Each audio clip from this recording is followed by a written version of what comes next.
नमस्कार दोस्तों I am sure कि आप में से जितने भी लोग एयरलाइन से ट्रैवल करते हैं, फ्लाइट से ट्रैवल करना पसंद करते हैं, तो उनके लिए सबसे बड़ी जो समस्या है वो है कैंसिलेशन की। आपने देखा होगा नॉर्मली अगर आप रेलवे से ट्रैवल कर रहे हो, आपने टिकट बुक कर रखी है, तो आप सब जानते हैं कि 24 घंटा पहले, 48 घंटा पहले अगर आप टिकट कैंसिल करते हो तो काफ़ी हद तक आपको आपका पैसा मिल जाता है। लेकिन एयरलाइन के केस में ऐसा नहीं है। मुझे याद है कई बार ऐसा हुआ है कि कई बार गलती से भी टिकट बुक हो गई है। गलती से मतलब डेट बदल गया, और उस केस में क्या होता है कि अगेन जब आप कैंसिल करना चाहो तो ऑलमोस्ट पूरा पैसा आपका जो है ले लिया जाता है, मतलब कोई रिफंड है ही नहीं एक प्रकार से। तो यहाँ पर अब एक बड़ा चेंज किया जा रहा है। आप देख सकते हो खबर, airline refund pain, DGCA proposes changes to bring relief to flyers. इसको थोड़ा सा हम डिटेल में समझेंगे कि एग्जैक्टली क्या चेंजेस किए जा रहे हैं। क्या है कि जो directorate general of civil aviation है DGCA, उन्होंने कुछ प्रपोज किया है, नए रूल्स को प्रपोज किया है कि जो एयर पैसेंजर्स हैं अगर वो अपने टिकट्स को कैंसिल करते हैं, मॉडिफाई करते हैं विद इन 48 आवर्स वगैरह, वो मैं आपको आगे बताऊंगा रूल्स क्या होने जा रहा है,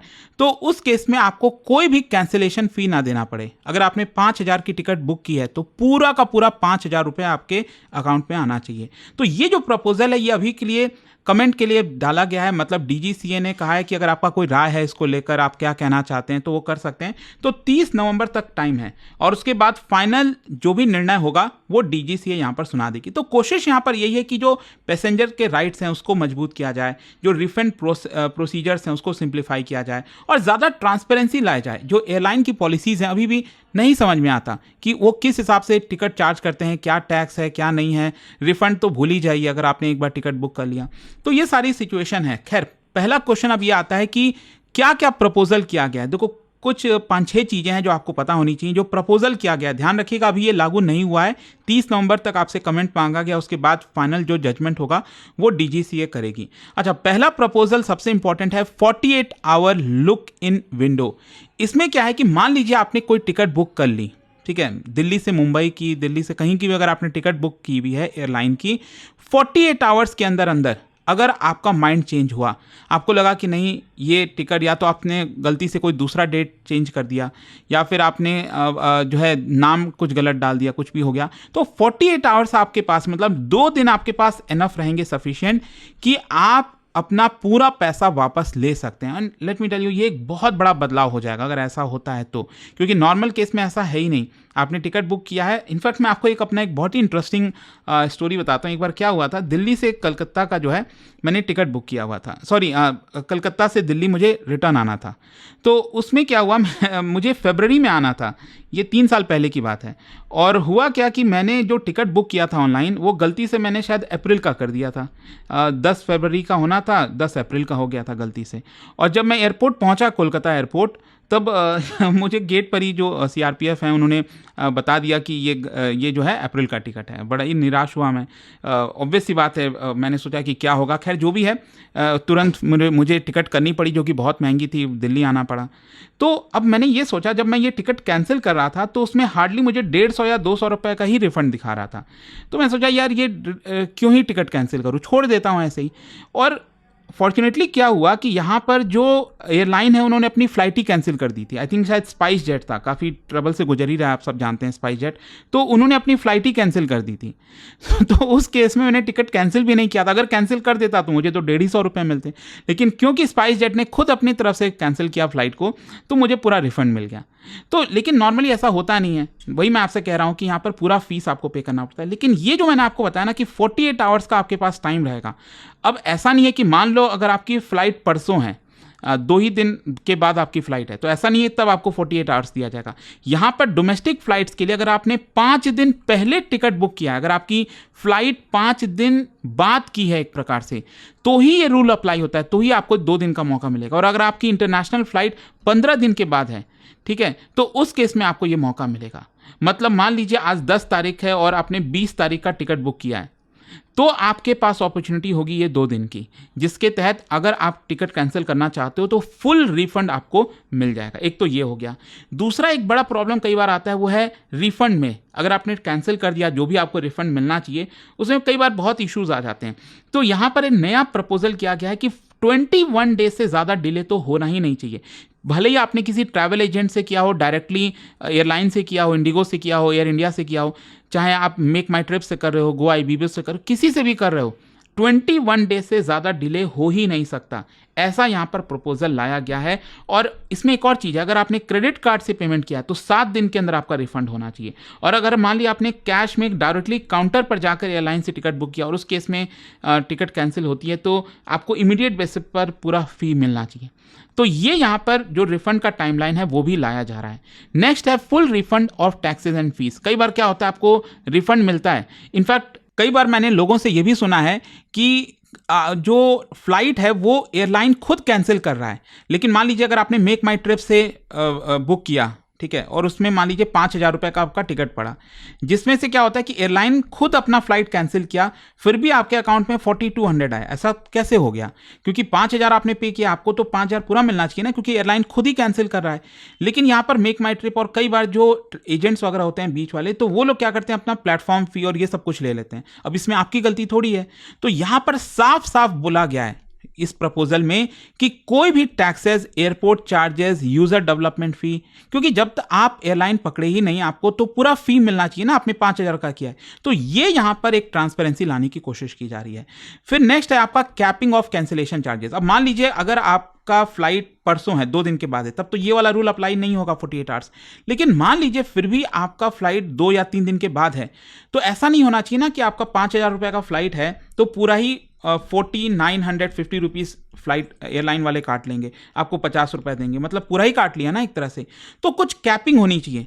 तो यहाँ पर डीजीसी ने प्रपोज किया है कि यहाँ पर अगर कैंसिलेशन होता है, कैंसिलेशन फी कितना होगा उसके ऊपर कैप होना चाहिए। 15%, 20%, 40%, 50%, कुछ तो होना चाहिए ना सिस्टम। अब नॉर्मली आपने ट्रेन में भी देखा होगा कि 24 आवर्स से का भी कम टाइम है तो आपको इतना परसेंट, 50%, 25%, 75%, इस तरह से तो मिलता है ना।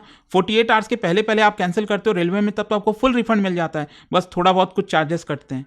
तो ये चीज़ है यहाँ पर कि एक कैप होना चाहिए, ये भी प्रपोज किया गया। अब कितना कैप होगा वो तो बाद में पता चलेगा। फिर इसके अलावा ट्रांसपेरेंट डिस्प्ले ऑफ चार्जेस। जब आप टिकट बुक कर रहे हो एयरलाइन से जो भी है, तो वहाँ पर एक प्रॉपर डिस्प्ले होना चाहिए कि इतना रुपए कटेगा अगर आप अपनी कैंसिल टिकट करते हो, मतलब कोई हिडन चार्जेस ना हो, आपको मिसलीड ना किया जाए। और साथ ही साथ नेक्स्ट है आपका ban on additional refund processing fee. मैंने आपको बताया ना, कई बार जब आपको रिफंड मिलना होता है तो उसमें भी कुछ ये लोग काट लेते हैं, जो कि नहीं होना चाहिए। तो वो सर्विस फी या रिफंड प्रोसेसिंग फी ऐसा कुछ भी नहीं होना चाहिए, आपको पूरा फी मिलेगा टिकट कैंसिलेशन पर। ये किया गया। जैसे फॉर एग्जांपल आप ये देख सकते हो, यहाँ पर एक पैसेंजर है जिसने दिल्ली से मुंबई का फ्लाइट बुक किया है, वो फ्लाइट 10 दिन के बाद है, और अगर आप 36 आवर्स के अंदर कैंसिल करते हो तो कोई भी फी आपको चार्ज नहीं किया जाएगा, फुल रिफंड मिलेगा। अगर आपने 10,000 रुपये पे किया है तो पूरा का पूरा 10 मिलेगा, और 21 डेज के अंदर अंदर आपके अकाउंट में वो पैसा आ जाएगा। लास्ट मिनट के लिए क्या है, मान लीजिए अगर आपकी फ्लाइट 3 दिन के बाद है और 24 आवर्स के अंदर भी अगर आप कैंसिल करते हो, तब ये वाला रूल अप्लाई नहीं होता है। देन उस केस में जो कैप वाला है ना कि कैंसिलेशन फी एक पर्टिकुलर लगेगा, फिर भी आपको कुछ हद तक पैसा मिल जाएगा। और एजेंट बुकिंग के लिए मान लीजिए आपने किसी एजेंट से किया, तो उस केस में अगेन 48 आवर्स में अगर आप कैंसिल करते हो, 21 डेज के अंदर अंदर आपको पूरा रिफंड मिल जाना चाहिए। अच्छा, इसको बेनिफिट किसको किसको होगा? ऑब्वियस सी बात है, जो अर्ली बुकर्स हैं, मतलब आप पहले से प्लान करके चलते हो, हॉलीडेज पे या कहीं पर भी जाते हो, बिजनेस ट्रिप है, 15 दिन पहले, 20 दिन पहले आपने टिकट बुक कर ली, उनको काफ़ी फायदा होगा, उनके पास सहूलियत आ जाएगी।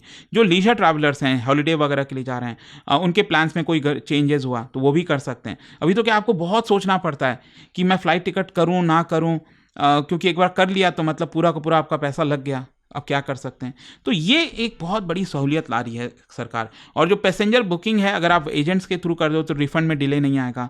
फ्रीक्वेंट फ्लायर्स के लिए काफ़ी ज़्यादा फ्लेक्सिबिलिटी आ जाएगी। हाँ, किसको उतना बेनिफिट नहीं मिलेगा? जो लास्ट मिनट ट्रैवलर्स हैं, आप अगले दिन ट्रैवल करना है, परसों ट्रैवल करना है, तो शायद आपको इतना शायद इसमें फ़ायदा ना हो। अच्छा, इसमें एयरलाइन और एजेंट्स के ऊपर क्या इंपैक्ट आएगा? देखो, एयरलाइंस को इमीडिएट बेसिस पर अपना जो बुकिंग, ऑनलाइन बुकिंग सिस्टम है, उसको अपडेट करना पड़ेगा। 48 आवर्स कैंसिलेशन का रूल, रीस्ट्रक्चर जो फेयर रूल्स वगैरह हैं उसमें चेंजेस करना, डिस्प्ले करना कि ये हमारे नियम है। और जो ट्रैवल एजेंट्स हैं उनको भी यहाँ पर मॉडिफाई करना होगा, जैसे मेक माई ट्रिप या जो भी आप मिडिल मैन के थ्रू जो बुकिंग करते हो आप, तो उनको भी यहाँ पर ये सारे चेंजेस को अपनाने होंगे। अच्छा, एनफोर्समेंट कौन करेगा? इंप्लीमेंटेशन का मौका देखो, डीजीसीए ने, जैसा मैंने आपको बताया, ये स्टेक होल्डर्स के कमेंट के लिए ड्राफ्ट जारी किया है, और एक बार कंसल्टेशन पीरियड खत्म हो गया। मैंने आपको बताया 30 नवंबर पर आपके पास टाइम है, जो भी आप प्रपोजल देना चाहते हो, कमेंट करना चाहते हो, कर सकते हो, और फाइनल नोटिफिकेशन आने के बाद इसको बता दिया जाएगा। और नॉन कंप्लायंस एडवांस अगर होता है तो ऑब्वियस सी बात है DGCA फिर एयरलाइंस के ऊपर पेनल्टीज लगाएगी अगर वो इसको नहीं मानते हैं, रेगुलेटरी एक्शंस लिया जा सकता है, लाइसेंस के ऊपर बात आ सकती है। अच्छा, कंज्यूमर रिड्रेस, मतलब मान लीजिए अगर ऐसा हुआ, कुछ भी गड़बड़ी हुई आगे और आपको रिफंड नहीं मिल रहा है, तो आप एयर सेवा पोर्टल पर जाकर, इस वेबसाइट पर जाकर कंप्लेन कर सकते हैं। ग्रीवियंसेस डायरेक्टली DGCA का कंज्यूमर ग्रीवियंस सेल है, उसके ऊपर जा सकते हैं। उसके बावजूद भी नहीं होता है तो डायरेक्टली नेशनल कंज्यूमर हेल्पलाइन है, कंज्यूमर कोर्ट है, वहां पर भी आप जाकर अपनी शिकायत दर्ज करते हैं। तो कंक्लूजन देखिए यही निकलता है कि DGCA का जो प्रपोजल है 48 आवर्स फ्री कैंसिलेशन रूल का, ये एक प्रोग्रेसिव स्टेप है कंज्यूमर प्रोटेक्शन के लिए, क्योंकि कंज्यूमर कब तक चीट होता रहा है, स्पेशली एयरलाइंस के द्वारा, क्योंकि बहुत नॉर्मल हो गया है ना। पहले होती थी बड़ी बात कि एयरलाइन से जाना है, आज काफ़ी नॉर्मल होता जा रहा है।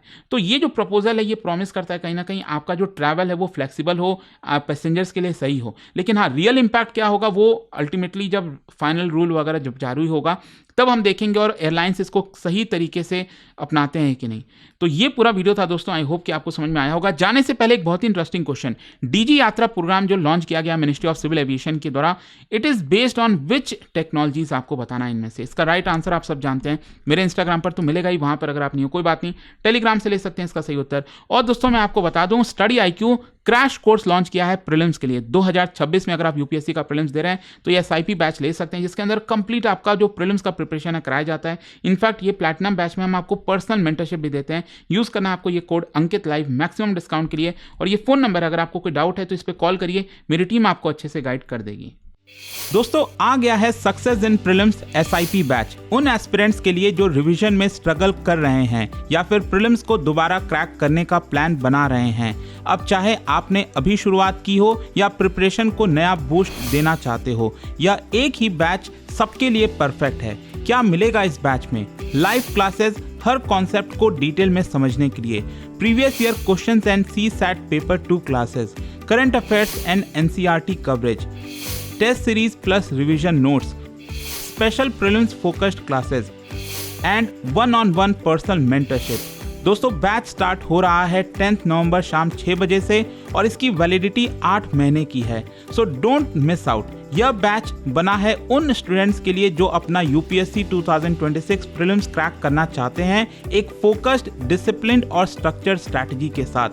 बैच को ज्वाइन करने के लिए डाउनलोड करिए स्टडी IQ ऐप या वेबसाइट पर जाइए और सर्च करिए success in prelims and use करिए code Ankit live for maximum discount. और दोस्तों अगर अभी भी कोई डाउट हो तो इस फोन नंबर पर कॉल करिए 092400232293। स्टडी IQ IAS, आपका सिलेक्शन हमारा मिशन।